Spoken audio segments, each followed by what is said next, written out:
दोस्तों होंडा ने अपने एक्टिवा 125 के लाइनअप को 2023 के लिए अपडेट कर दिया है और अब ये जो आपका होंडा एक्टिवा 125 होता है ये भी आपका E20 पेट्रोल पर चलेगा और इसके इंजन को भी BS6 फेज 2 के नॉर्म्स के हिसाब से कंपेटिबल बना दिया। उसके साथ साथ होंडा वालों ने अब 2023 में इसका एक नया एच स्मार्ट वाला वेरिएंट भी लॉन्च कर दिया है। तो दोस्तों आज की इस वीडियो में आपसे इसी के बारे में बात करने वाला हूं कि अगर आप आज के टाइम में ये होंडा एक्टिवा 125 को खरीदने की सोच रहे हैं तो इसमें आपको क्या कुछ ऑफर करके दिया जा रहा है, कैसा ये स्कूटर होता है, क्या इसके फीचर्स वगैरह होते हैं, क्या इसकी ये एज स्मार्ट वाली की के फीचर्स है, कितना कंफर्टेबल ये आपके लिए रहेगा, बाकी ओवरऑल रोड पर चलाने में ये कैसा है, कैसा परफॉर्म करता है, क्या माइलेज आपको देगा और आज के टाइम में इसमें क्या क्या वेरिएंट्स आ रहे हैं, कितने कलर ऑप्शंस के साथ ये होंडा एक्टिवा आपको 2023 में अवेलेबल कराया गया, ये सारी की सारी बातें आज की इस वीडियो में आपसे करने वाला हूं।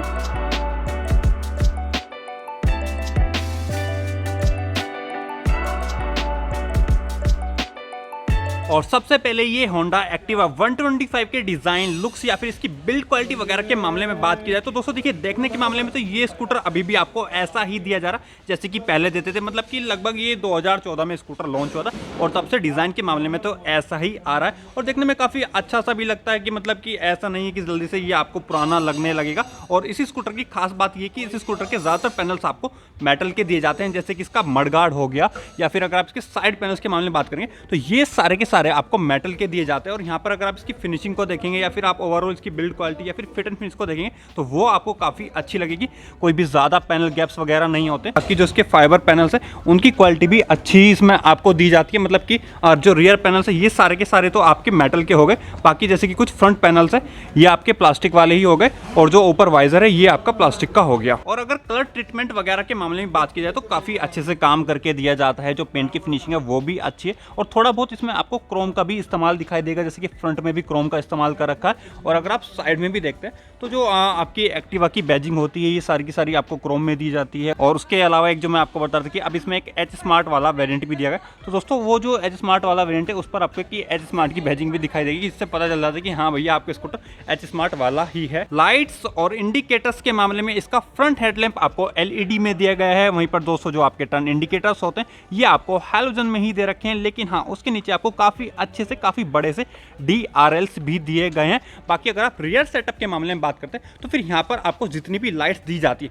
ये सारी की सारी आपको हैलोजन में ही दे रखी है, जैसे कि इसका टेल लैंप हो गया या फिर जो टर्न इंडिकेटर्स है ये सारे के सारे आपको हैलोजन में ही दे रखे हैं। व्हील, सस्पेंशन, टायर्स और ब्रेक्स के मामले में इसके सभी वेरिएंट में आपको फ्रंट में टेलीस्कोपिक सस्पेंशन दिए जाते हैं। और व्हील्स के मामले में इसके सभी वेरिएंट्स के फ्रंट में आपको 12 इंचेस का व्हील दिया जाता है, लेकिन हाँ इसमें आपके पास ऑप्शन होता है कि आप इस स्कूटर को स्टील रिम के साथ भी खरीद सकते हैं और आप इसको एलॉय व्हील के साथ भी खरीद सकते हैं। और जो एलॉय व्हील वाला वेरिएंट है उसमें आपको ये ब्लैक कलर के एलॉय व्हील्स दिए जाते हैं। और ब्रेक्स के मामले में आपके पास ऑप्शन होता है कि आप इसको एलॉय में डिस्क ब्रेक के साथ भी खरीद सकते हैं और आप इसको ड्रम ब्रेक के साथ भी खरीद सकते हैं। तो दोस्तों ये तो हो गया फ्रंट का सेटअप। उसके बाद अगर आप रियर सेटअप के मामले में बात करते हैं तो इसके रियर में आपको अभी भी 10 इंचेस का ही व्हील दिया जाता है, जिसका सेक्शन आपको 90/100 सेक्शन का दे रखा है। और रियर ब्रेक्स के मामले में तो इस सेगमेंट के सभी स्कूटर्स के रियर में आपको ड्रम ब्रेक ही दिए जाते हैं। लेकिन हाँ इसी स्कूटर में मुझे एक बात काफी अच्छी लग रही है कि अगर आप इसके रियर सस्पेंशन के मामले में बात करते हैं तो इसमें आपको एडजस्टेबल रियर सस्पेंशन दे रखे हैं, जो कि आपको हर एक 125 सीसी स्कूटर में नहीं दिए जाते हैं। फीचर्स के मामले में एक्टिवा 125 के सभी वेरिएंट्स में आपको कट ऑफ साइड स्टैंड भी दिया जाता है। और जो आपका की स्विच होता है उसके मामले में जो अगर आप इसके लोअर वेरिएंट्स को खरीदते हैं तो उनमें तो आपको ऑर्डिनरी सा की स्विच दिया जाता है, जैसे कि पहले भी देते।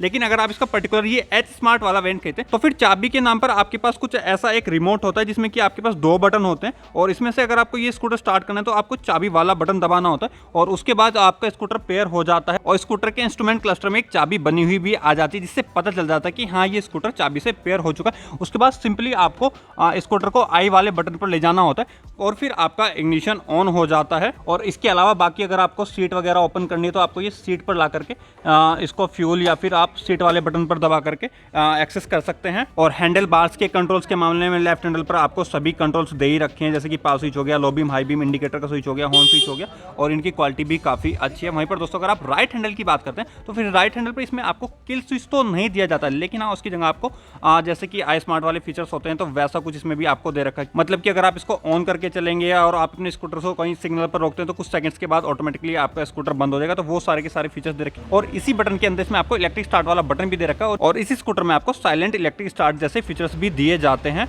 और अब जैसे कि स्कूटर स्टार्ट है और मुझे बंद करना होगा तो मुझे इसके नॉब को ही घुमाना होगा। जैसे कि फिलहाल ये आई पर है तो मुझे इसको घुमा करके जिधर एक सर्कल बना हुआ इधर लेकर के आ जाना है और अब ये स्कूटर बंद हो जाएगा। और इंस्ट्रूमेंट क्लस्टर के मामले में इसमें बड़े से एनालॉग स्पीडोमीटर के साथ साथ एक डिजिटल डिस्प्ले भी दी जाती है, जिसमें कि आपको fuel gauge, digital clock, odometer के साथ साथ एक ट्रिप मीटर और एवरेज फ्यूल कंजप्शन और डिस्टेंस टू एम्प्टी जैसे फीचर्स भी दिए जाते हैं।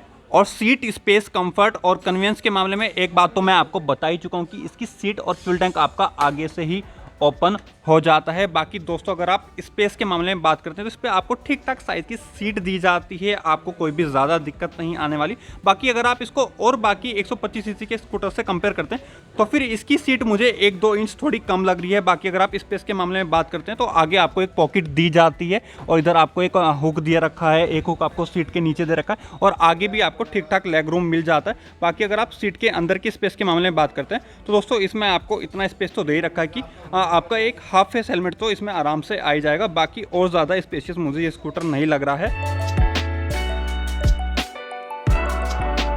और इंजन और परफॉर्मेंस के मामले में इसमें आपको 125 सीसी का एयर कूल्ड इंजन दिया जाता है जो कि लगभग 8.2 bhp की पावर और 10.4 न्यूटन मीटर का टॉर्क निकालता है।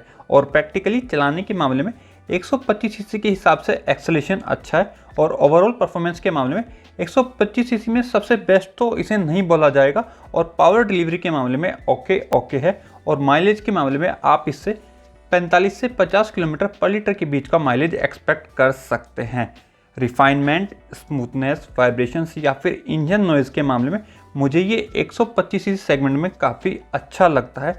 मैंने इसको जितना भी पुश किया मुझे कभी भी कोई भी वाइब्रेशंस फील नहीं हुई है और 70-80 की स्पीड पर भी इंजन से ज़्यादा आवाज़ नहीं आती है।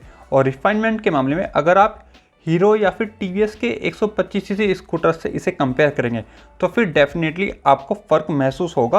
और होंडा का ये 125 सीसी इंजन काफ़ी रिलायबल भी है और आपको लॉन्ग टर्म में इस इंजन के साथ कोई भी शिकायत नहीं आने वाली है। हैंडलिंग और स्टेबिलिटी के मामले में स्कूटर ऑन पेपर इतना हैवी नहीं है, लेकिन कुछ और 125 सीसी स्कूटर्स के मुकाबले शुरू में ये आपको थोड़ा सा हैवी फील हो सकता है, बट कुछ दिन चलाने के बाद आप इससे अच्छे से यूज टू हो जाएंगे।